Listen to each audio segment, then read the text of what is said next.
nagyon megtisztelő ebben a konferenciában részt venni, és megosztani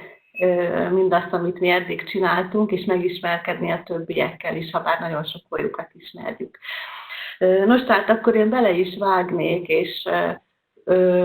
első mondatban el is mondanám, hogy nagyjából mi az, amiről szeretnék beszélni. Első körben természetesen a romani dizájnról és arról a társadalmi misszióról, azokról a vizuális üzenetekről, amiket az elmúlt 10 esztendőben remélhetőleg sikerrel véghez vittünk, és mindenképpen fontosnak tartanám, hogy beszéljünk a tehetséggondozó projektünkről is, és ezt remélhetőleg az előadásom második felében meg is fogom tenni, és ha lesz időm és lehetőség, akkor egy-két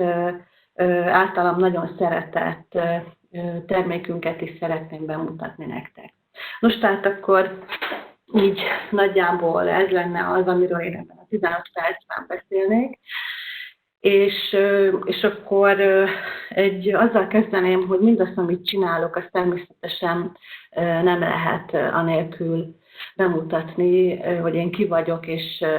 honnan jövök. Tehát én egy Szabolcs-Szatmár-Bereg megyei Oláh-cigány családban nőttem föl, ahol nagyon fontos volt mindig a kulturális identitásunkhoz való kapcsolódás, annak a megélése, és ebben nagyon fontos szerepe volt a roma viseleti kultúrának is. És hát a munkámban tulajdonképpen erre a tudásra, amit a családomtól kaptam, hát erre támaszkodom tulajdonképpen mai napig. Ez az, ami engem abban támogat és segít, hogy hiteles vizuális üzeneteket tudjak megfogalmazni önmagamról és arról a közösségről, amelynek tagja vagyok. Most tehát akkor a romani design az 10 évvel ezelőtt indult el útjára, tehát most 10 esztendősek vagyunk, és az első gondolat is az volt számomra, hogy nagyon fontos, hogy olyan vizuális üzeneteket tudjak majd megfogalmazni a divat, a design nyelvén, amely segíti majd azt a folyamatot, hogy úgymond a társadalmi elit és a roma közösség egymáshoz közelebb kerüljön. Itt szeretném kifejteni azt is, hogy nagyon fontos, hogy a társadalmi elit kategóriában mindenkire gondoljunk, aki tulajdonképpen, akik a roma értelmiség is ide tartozik, tehát hogy nem csak úgymond a társadalmi elit felső 10 000-ére gondolunk, hanem azokra is, akik művészek, értelmiségiek, akik véleményformálók, azok valamennyien a társadalmi elithez tartoznak, és nagyon fontos, hogy társadalmi kérdésekben megfogalmazzák saját véleményüket. Most tehát, amit látjátok, a mi vizuális üzenetünknek egyik eszköze az, hogy mi egy divatbrandet építettünk. Itt nagyon fontos az, hogy egy valódi működő divatbrand legyen, és a divatbrandekhez kapcsolódó kritériumoknak megfeleljen. Tehát minden évben tudjon kihozni egy kollekciót legalább, vagy 2, és amiben mi tulajdonképpen eltértünk az eddig Magyarországon klasszikus értelemben működő divatbrandektől, az volt, hogy mi tulajdonképpen társadalmi üzeneteket fogalmaztunk meg. És ezt hogyan tettük? Hát mindenképpen azzal, hogy létrehoztunk kollekciókat, és fontos partnerségeket építettünk. És a tevékenységünk egy fontos része az is, hogy nem csak a saját kulturális identitásunkat, a saját közösségünket volt célunk képviselni, hanem tulajdonképpen a magyar identitásunkhoz köthetően Magyarországot is. Így abban a szerencsében volt részünk, hogy országi más projektekben is részt vehettünk, és mindezt tulajdonképpen a létrehozott kollekcióinkon keresztül, tehát a vizuális üzeneteinken keresztül tehettük meg. Nagyon szép, csodálatos partnerségek indultak el már az első esztendőben, tehát ahogy említettem, 2010-ben indultunk el, és az Iparművészeti Múzeumtól a Szépművészeti Múzeumig, a Műcsarnokon keresztül, a különböző divatheteken keresztül, amik Magyarországon és külföldön is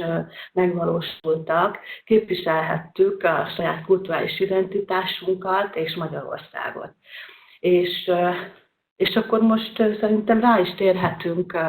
arra, mert eddig ugye láthattátok, hogy milyen fantasztikus partnerségekben volt részünk, és itt még azért azt el kell mondjam, hogy ez azért fontos számunkra, mert számomra az volt az elejétől kezdve fontos, hogy a roma kultúrának, a roma viseleti kultúrának, és ezen keresztül a roma közösségeknek egy társadalmi presztízst sikerüljön építeni, tehát azt a gondolatot, ami addig eléggé elterjedt volt, hogy a roma kultúra értéktelen, és olyan, hogy a roma viseleti kultúra, na olyan meg egyébként sincsen, ezt szerettem volna megcáfolni, és bebizonyítani, hogy hát ez bizony egyáltalán nem helyes mondat, tehát ez nem így van, és azt hiszem, hogy az elmúlt 10 esztendőnk ez bizonyítja, hogy ezt a dolgot sikerült tisztába tenni, és föltenni az íre a pontot, hogy egy ilyen állítás az egyáltalán nem helyén való, és nem igaz a roma közösségekkel, a roma kultúrával, a roma emberekkel kapcsolatban. És hát akkor is jutottunk a kollekciókhoz, és amit látjátok, hogy 2010-ben mi már egy olyan erős szlogennel, vizuális üzenettel kezdtük, hogy divattal az elfogadásért. Itt tulajdonképpen föl szerettük volna hívni a figyelmet arra, hogy a vizuális üzenetek mennyire nagyon is alkalmasak arra, hogy társadalmi problémákról szót ejtsenek, hogy egymástól távol eső kulturális értékeket, vagy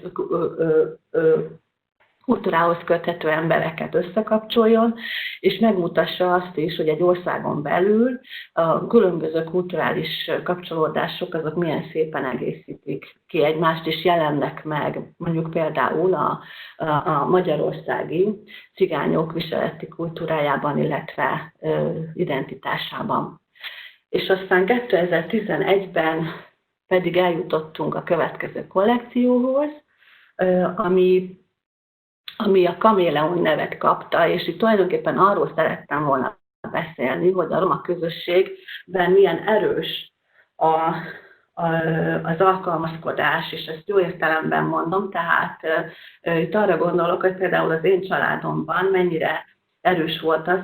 hogy az adott időszakban a változásokra milyen jól reagáltak, és milyen rugalmasan reagáltak. Tehát az, hogy például az én apukám, vagy az én szűk családom nagyon szépen váltott a tradicionális szakmákból az akkori aktuális szakmák irányába, hiszen az segítette az akkori megélhetésüket. Tehát itt az volt a szempont, vagy itt az az üzenet, hogy a roma közösség az tudja azt a dolgot, hogy hogyan lehet tulajdonképpen úgy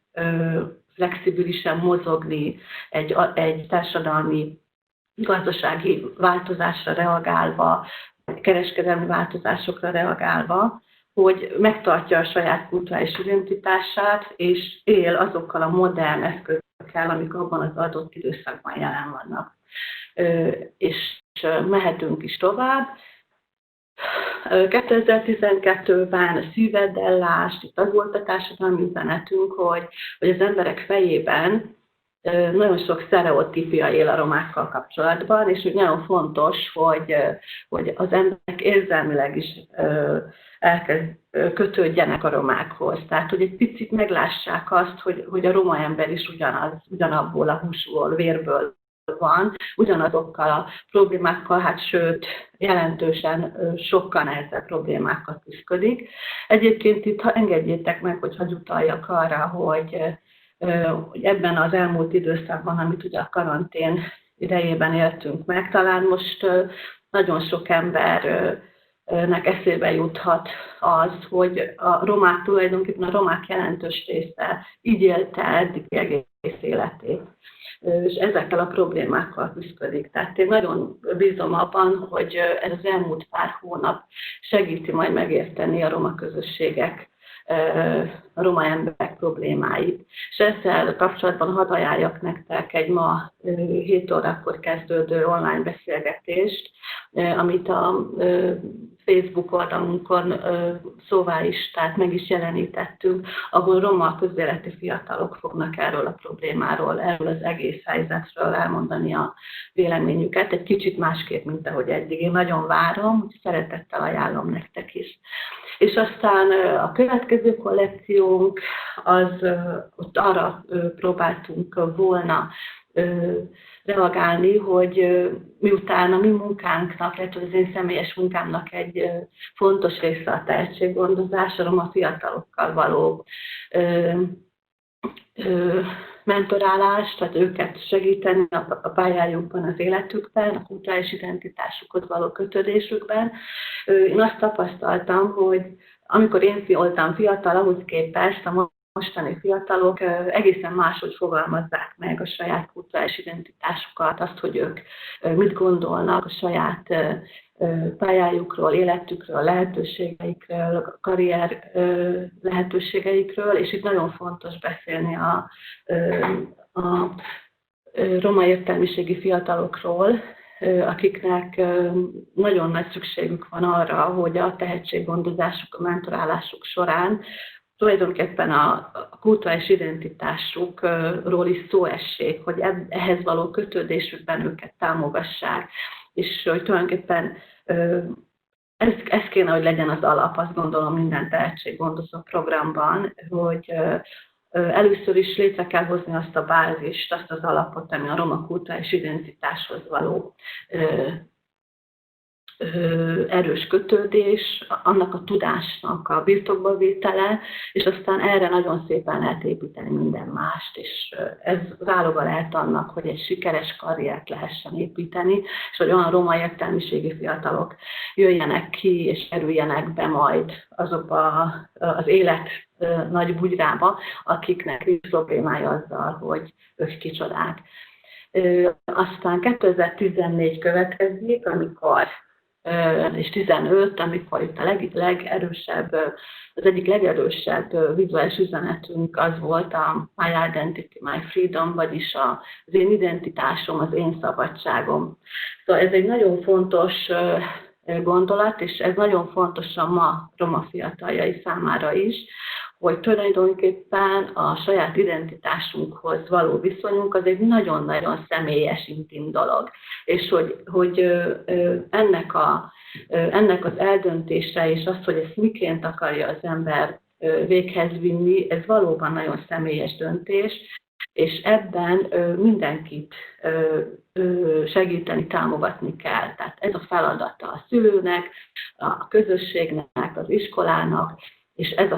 egy munkahelynek és a társadalomnak. Az Ikon kollekció, ez is az egyik kedvenc kollekciónk volt, itt tulajdonképpen a nagyvilág művészeiből merítettünk, és az ahhoz való kötődésünkről, tehát például Frida Kahlótól kezdve Sophia Lorenig különböző híres, úgymond outfiteket ültettünk át a mi DNS-ünkkel megfűszerezve a kollekcióba. Ennek egyébként mai napig ez egy olyan kollekció, amiben ikonikus darabok születtek, és mai napig nagyon szeretik az ügyfeleink, a vendégeink. Ilyen például a Frida kollekció, amelynek több darabja is van. Itt ezen a képen itt 2 is láthattok ebből, illetve a másik oldalon is van egy teljes outfit, és itt nagyon fontos azt is elmondanom, hogy a társadalmi presztízsnek a megszerzésében nagyon fontos, hogy azok a közvéleményformáló személyiségek, akik fontosak, és akiknek a véleményére, gondolataira figyelnek, azokkal partnerségeket sikerült kialakítanunk, és nem csak partnerségek, hanem sokkoljukkal, nagyon kedves barátságok alakultak ki, és számomra ők tulajdonképpen a romani üzenetének arcai, akik tulajdonképpen a saját közegükben képviselik mindazt a kulturális értéket, vagy azt a világrendet, amiben mi is együtt gondolkodunk velük. Tehát amely azt mondja, hogy a multikulturalizmus az a legnagyobb érték, és hogy minden ember egyenlő. Mehetünk is tovább. Igen, 2017-ben ott az volt az egyik fő társadalmi üzenetünk, hogy tulajdonképpen az ember belső, tehát az, hogy ki vagy, és mifelé tudsz haladni, az egy belső utazás. És az, hogy az ember rájöjjön arra, hogy igazából kicsoda, milyen képességei, milyen lehetőségei vannak, ehhez segítségre van szüksége. Tehát ennek a belső útnak a megtétele, az nem fog sikerülni egyetlen általában. Tehát nagyon fontos, hogy ehhez a belső úthoz külső segítségeket kapjunk. És ilyen például egy óvónéni, ilyen lehet az osztályfőnök az általános iskolában, a történelemtanár, és így tovább, a munkahelyen a kolléganőnk, vagy a főnökünk, vagy a legjobb barátunk, vagy hát a szüleink. Tehát, hogy ezekre óriási segítsége van minden roma fiatalnak, ahhoz, hogy egy sikeres pályát be tudjon futni. Aztán következett 2018-ban a HÁT kollekció, amelyben szerettük volna hívni a figyelmet arra a kötődésre, ami a roma közösségekben nagyon fontos, és ma is nagyon erősen jelen van. Ez pedig a Mária kultusz, a hit, az Istenhez való kötődés, az, hogy mennyire fontos ez a kulturális identitásunkban, milyen fontos szerepet foglal be, és hogy bizonyos értelemben a Mária kultusz az nagyon a viseleti kultúrában is megjelenik. Hát erről nagyon hosszan tudnék beszélni, de most nem fogok, mert nincs rá időm. És hogy tulajdonképpen a hit az egy nagyon megtartó, a tradíciókat megtartó szereppel van jelen a roma tradicionális közösségekben is. És aztán most áttérnénk arra a részre, amikor a következő esztendőben a Rebel Spirit, vagy a lázadó lélek volt a mi üzenetünk, és itt például az édesanyám fotóját láthatjátok, tehát hogy tulajdonképpen arra, hogy az ember megvalósítsa azt, aki vagy amiért a világra született, ahhoz egy kicsit kell egy lázadó lélek, kíváncsinak kell lenni, és rá kell tudni lépni arra az útra, amely nem biztos, hogy mindig egyenes út, de nagyon fontosan segít minket abban, hogy megtudjuk, hogy kik vagyunk, és ezek most ugye a termékeink. Itt van az én nagymamám, az előző képen az anyukám volt, tehát hogy például nekünk az is az egyik erősségünk, hogy saját mintákat, saját terülő mintákat, saját kiegészítőket készítünk, és ezekkel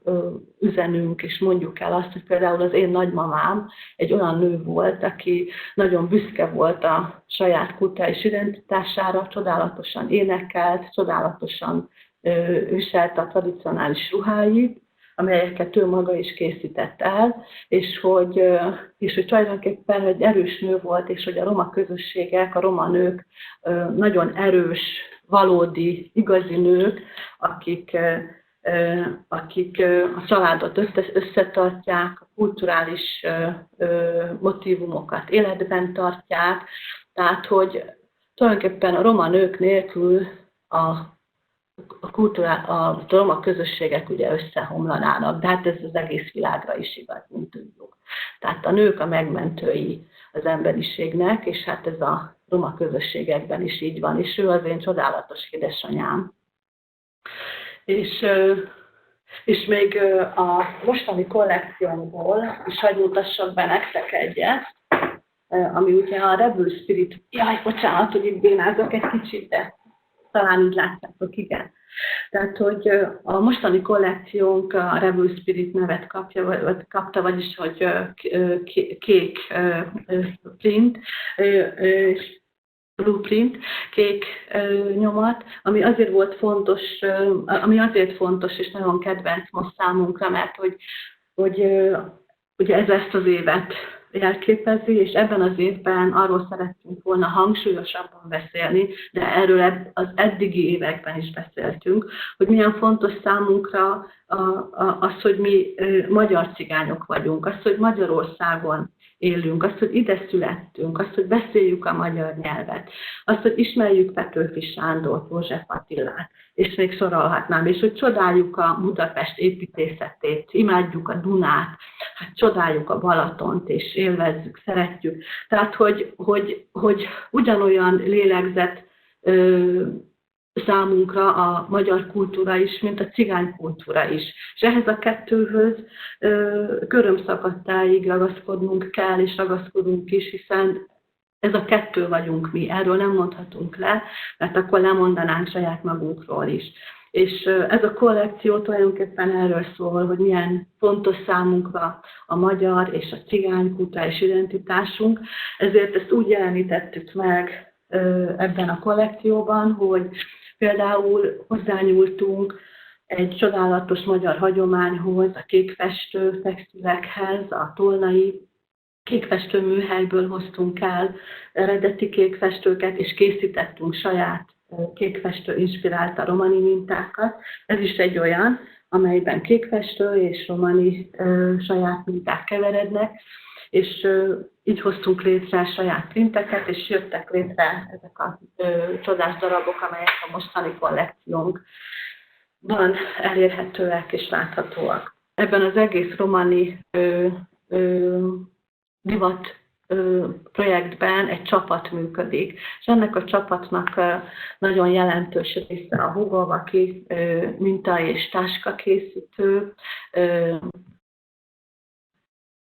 Bogi, aki a menedzser munkában segít, az édesanyám, aki például ilyen csodálatos babákat készít el teljesen egyedül, ő kitanulta a baba készítés mesterségét, és hogy olyan roma lányok és hölgyek, és egyébként nem roma lányok és hölgyek voltak ez alatt a 10 év alatt a munkatársaink, akiknek tudtunk segíteni a szakmában való fejlődésükben, amire elég büszkék is vagyunk, azt kell mondjam. És most rátérhetnék az Éld az álmodat tehetséggondozó projektünkre, hiszen az én egész életem tulajdonképpen 18 éves korom óta roma fiatalok tehetséggondozásáról is szól. És az első ezt 2 évvel vagy 3 évvel ezelőtt kezdtük el, az EMMI támogatásával jöhetett létre egy olyan speciális projekt, amire nagyon nagy szükségünk volt, amire nagyon vártunk, hogy állami gondozott roma fiatalokat, vidéki és budapesti nehézsorsú fiatalok tehetséggondozását, mentorációját kezdhettük el, és itt az a fontos, hogy egyrészt lehetőséget kapnak a gyerekek, a fiatalok arra, hogy a mi varodánkban, stúdiónkban, szabászasztalunknál ismerkedjenek gyakornoki műhely foglalkozások keretében magával, a divat szakmával, a tervezéssel, a varrással, és itt a legkisebb növendékünk az egyébként 6 éves volt, amikor elkezdte, de hogy fejlesztést kapnak abban, hogyha kiderül valakiről mondjuk a fodrász szakma, vagy a színész szakma, vagy a tánc érdekli jobban, vagy a sminkelés, vagy a fotózás, akkor tulajdonképpen a mi kapcsolati tőkénket is használva azokat a lehetőségeket, partnerségeket a gyerekekkel megosztjuk, és megpróbáljuk őket ebben támogatni. És ez nem egy ilyen iskolaszagú képzésre gondoljatok, hanem ez egy élmény alapú tehetségfejlesztés, amelyben megismerik az adott szakma képviselőit, magát azt a műhely légkört, magát az eszközöket, a kellékeket, ki is tudják ezeket próbálni, és hát megpróbálunk nekik minél kézzelfoghatóbb, személyesebb, élmény alapú tapasztalatot adni, és hát azt kell mondjam, hogy mint ahogy itt látjátok ebben a katalógusban is, hogy nagyon neves művészek tudtak ebbe bekapcsolódni eddig. akik tulajdonképpen a saját életútjukkal, a saját történetük megosztásával, a saját kis milliójuknak a megmutatásával inspirálják és motiválják a gyerekeket. És ebben szép eredményeink vannak, és ez nagyon-nagyon boldogító, és nagyon fontos a számomra, tehát azt kell mondjam, hogy enélkül mit sem érne az egész, amit csinálunk a Romaniban. Számomra nagyon fontos, hogy ezt megosszuk a gyerekekkel, a fiatalokkal. Tehát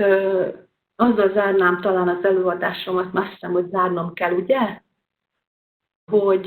Hogy az én számomra nagyon fontos volt mindig az, hogy legyen egy kreatív alkotó munka, ami a saját terepem, amiben jól tudok működni, de nagyon fontos volt, kifejezetten cél volt, hogy mindezt a mondhatom tudást, vagy képességet, amit én megkaptam, vagy aminek a birtokába jutottam, ezt meg tudjam osztani a saját közösségemmel, hogy minél hasznosabb tudjak lenni a saját közösségem számára, és hát erről az útról remélem, hogy soha nem fogok tudni letérni, mert rendkívül izgalmas, nagyon szeretem, és minden nap megélem azt, hogy a munkámnak értelme van, haszna van, azt, hogy segíteni tudok másoknak, akik majd tovább viszik mindazt a kulturális örökséget, amit én például a nagymamámtól, az édesanyámtól, az édesapámtól kaptam. Tehát azt gondolom, hogy roma értelmiségként, talán azt is mondhatom, hogy a roma elit tagjaként, ez feltétlenül feladatom, ezelől a feladat alól